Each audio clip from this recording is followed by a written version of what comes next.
Mr. Richard Corbett, member of S&D Group. You have the floor.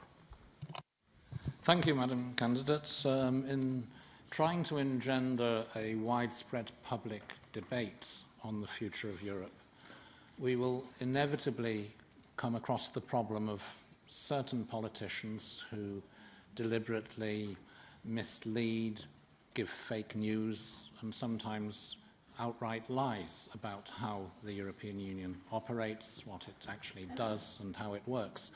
We faced this challenge, for instance, in the British referendum on Brexit 3 years ago, and it continues to dominate the debates today. So what would you do within your remit to improve information, public knowledge about the functioning of the European Union ahead of this important conference, and indeed ahead of all the work that we do at European level? Thank you for these questions, Mr. Corbett.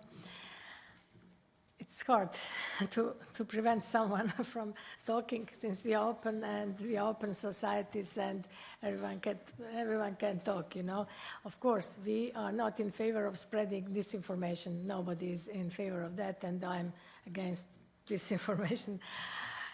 But it's hard. There are different types of politicians, and they are trying to persuade citizens to vote for them. So it's very, very hard to do something which will prevent them from talking. But there is a problem in actual situation where some politicians, when they come home, they say, Brussels is guilty, we had to do this and that. When they are in Brussels, then they say, oh, everything is nice.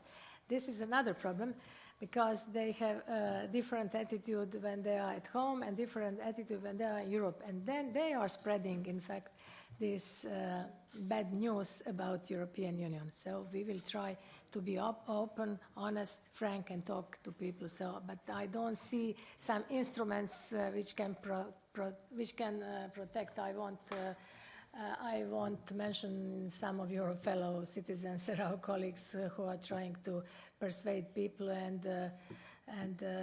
people start believing. So this is populism, and they are doing that. But I don't want to interfere now in political debates, so let me stop here.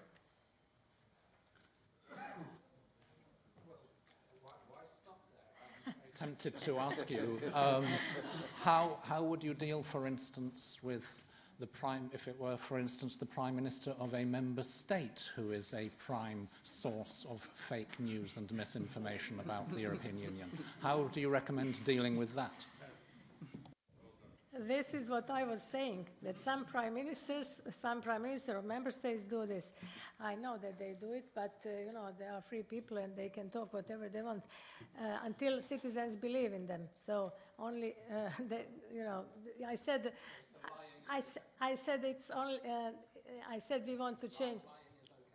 I don't agree with you. The lying is not okay. I think that.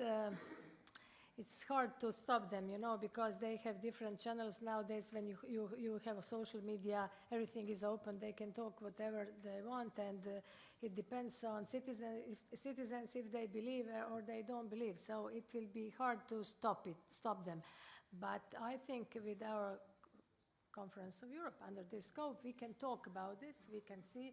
This is the reason why we want to approach citizens. This is one of the reasons why this conference on the future of Europe is established or will be established. This is one of the reasons. I will repeat. This was President Macron's idea, but all of us accepted this because I think this is good. We have to talk because they think we live here in Brussels bubble and we don't spread on the ground what is the truth.